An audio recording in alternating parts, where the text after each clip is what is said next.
Well, what do you know?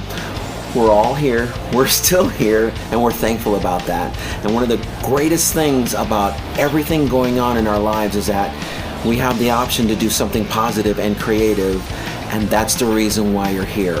Today I'm going to branch off into a brand new direction. We're still continuing with that category of $300 to $500 guitars, and we got some manufacturers that I have not spoken about before, and then a really neat story about one of my subscribers that I wanted to share with you, and we're going to talk about all of that right now.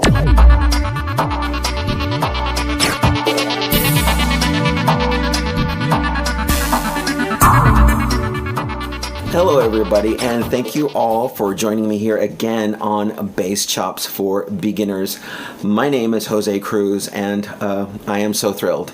Can you tell? I'm happy. I'm happy that I'm able to do this one more time for all of you, and it's been such a journey. And so I wanted to start off, I know it's I'm sweating because of all the lights, but it's okay. Life is good, right? I wanted to thank all of my new subscribers. I mean, it's been such wild activity on the internet, and I'm eternally grateful because I think we're all the beneficiary of this. And so again, I just want to thank all of my new subscribers that have come on board recently, and I am honored and I appreciate everything that you've done, all of your feedback, all of the great questions, and you make all of this worth it, and I just get a tremendous kick out of doing all of this for you guys. I wanted to remind you that if you like what you see here, okay, subscribe. There's a subscribe button there, and don't forget to hit that notification bell, because once you do that, you will receive a notification, go figure, when I upload a brand new video. It alerts you to this, and that way you can come back here and get the latest information on the topic, okay? Oh, and by the way, I have a Twitter account, and so I really dig it. It's really nice. I like the fact that I can put a URL in there, a clickable URL, and you can actually go straight to the video or whatever location I want you to, and that's really cool. And there is the Twitter account address that you can go and follow me there. I really dig all the people that follow, and just the variation of people that are out there. So on this episode, I'm going to talk about a couple of manufacturers here. We're going to keep it a little bit narrow, but man, is it diverse, and they have almost no similarity to one another other than the fact that they're in that same price category of, I know I look back there just to make sure that my levels are okay, the price category between $300 and $500. And so, and I do understand that if that price category is above your budget, there is a category for beginner prices, okay, and it's like from $300 on down, and actually begins, it's a 3-part series, and it begins with these videos here, okay? And in the event that you are here for the very first time and you have no idea what I'm talking about, you can actually go to this video, and this is the one that starts everything. It's the entire beginning from the genesis of when I started this channel, and I introduced myself to all of you, and it is contained in that video. And basically I try to, as best I can, being a newbie, explain what the purpose of this channel is and what it can be for you as a useful resource. I do speak English. As a useful resource as a beginner on the instrument, okay? Really cool. I'm going to talk about Mitchell basses. I'm going to talk about Schecter. I'm going to talk about Marcus Miller.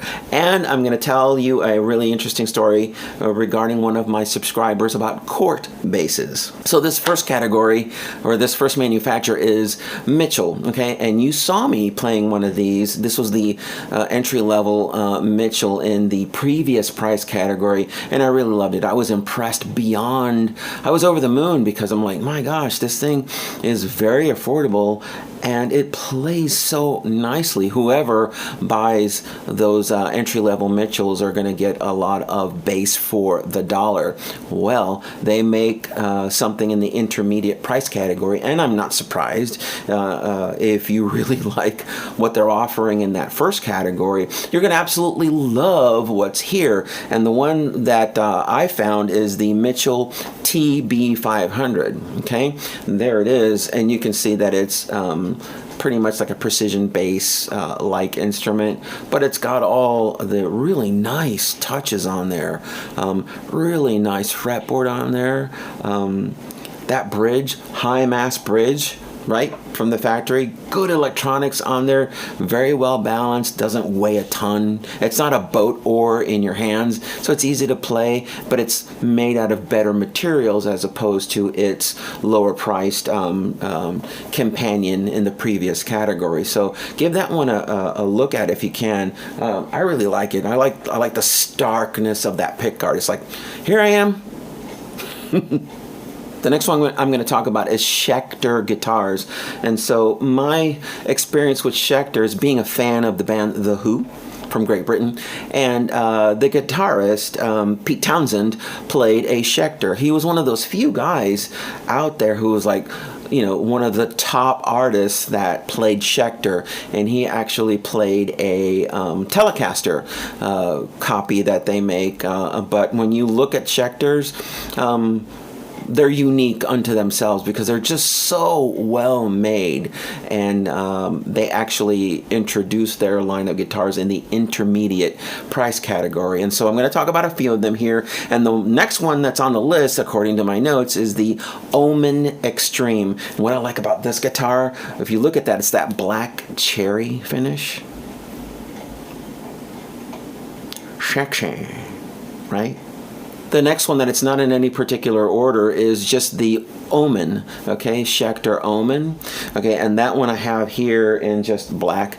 The interesting thing about the Schecter is that they're not giving you wild shapes, and there's nothing wrong with a wild shape, but if you want something that's a traditional, highly recognizable body style, the regular Omen is here, and you can see that it's got very reminiscent a look to it of Fender Precision, okay?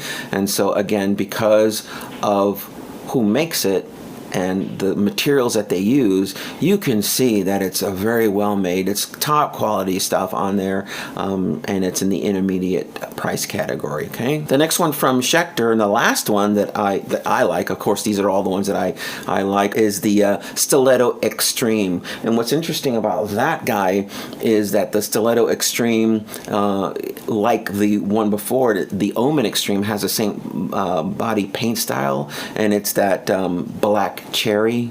I kind of like it. Most of my guitars are black. You probably realize that. I have one red one, and I just got an orange Telecaster there for Father's Day. But most of them are black. But then there's something striking about that.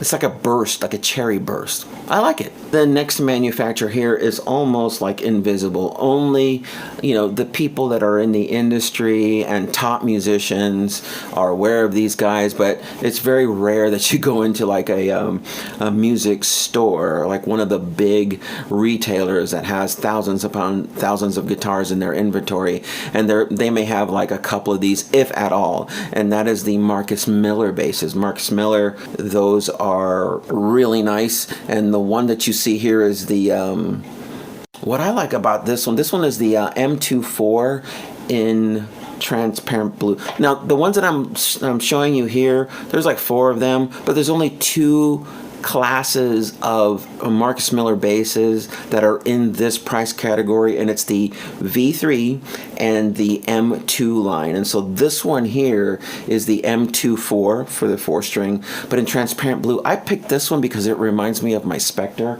I just really love that paint scheme on there. That it's like a, you know, I don't know, you can see right through it.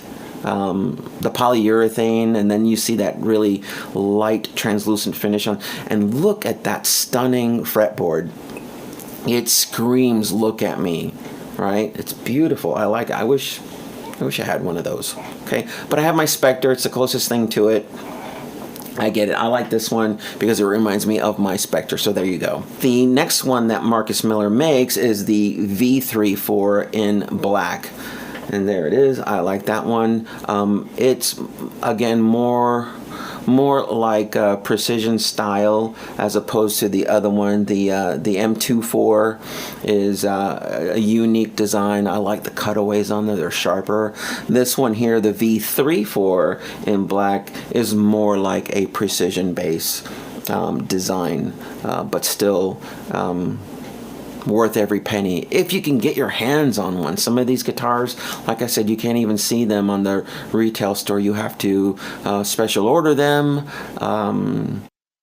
you know, or something like that. Not too many retailers carry these in the store, so they're the unicorn basically. And then the last guitar that I wanted to feature here, and this is thanks to the feedback that I got from one of my subscribers, whose name is Mangame number 5, and so he reached out to me in the comments and said, hey, what do you think about Cort basses? And I'm like, well, let me tell you, a lot of, Cort makes a lot of guitars for a lot of people, most notably the Cort factory in South Korea. They make a lot of Ibanez, they make a lot of Fender Squire, and wouldn't you know, Cort makes their own line of guitars. And he's like, well, what do you think? And I'm like, well, I'm not really sure. Cort is another one of those unicorn products that not a lot of retailers actually stock them. So if you go to Cort's website, you can actually do a search to see stores in the state or country that you live in to see who carries it. They basically are concentrated to the mom and pop stores, which is fantastic. They're going to have a price point on them, but I'm telling you, when this guy, the Man Game number 5 subscriber, he bought it after he said he was thinking about it, and I gave him my opinion on what it, how it's made. He sent me a recording of it, and it sounds out of this world. And then I did some more research on that bass, and it's absolutely breathtaking. The one that he got that I have a picture here is the B4 Plus in mahogany. I absolutely love that wood. It's so beautiful and striking, and they had enough sense to make the body out of mahogany and not pour polyurethane or nitrocellulose on top of it and cover all that beautiful wood up. I mean, isn't that stunning? And look at the hardware on there. They didn't skimp on the hardware. It's got buku tone out of it. I mean, he sent me a recording that I'm assuming is through his cell phone, and it sounded so good.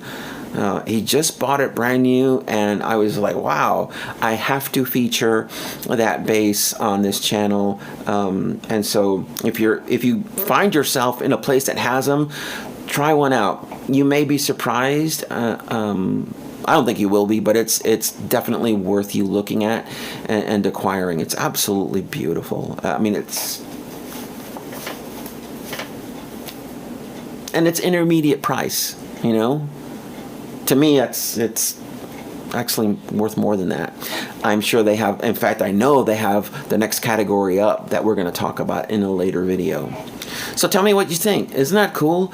I really appreciate the questions that you guys are asking me. I really dig it. I love the interaction. I'm actually thinking about doing a Q&A. So here's the action step for all of you. Okay, if you're interested in a Q&A, why don't you submit your questions to me in the comments here? I'll compile them, and at some point really soon I'll just do a video where all I'm doing, I'm not really talking about the basses that you can buy and the hardware and all that other stuff. I'm just answering your questions directly, and I think those are really good. I enjoy Q&A videos from other content creators here on YouTube, and so I figured, why not? Maybe I can do something that's useful, entertaining, and informative for you as well. By the way, I wanted to show you that bass guitar, it's not mine, it's an Ibanez 5-string. It's no longer made, but I really like it. I'm actually doing some maintenance on it for a friend of mine,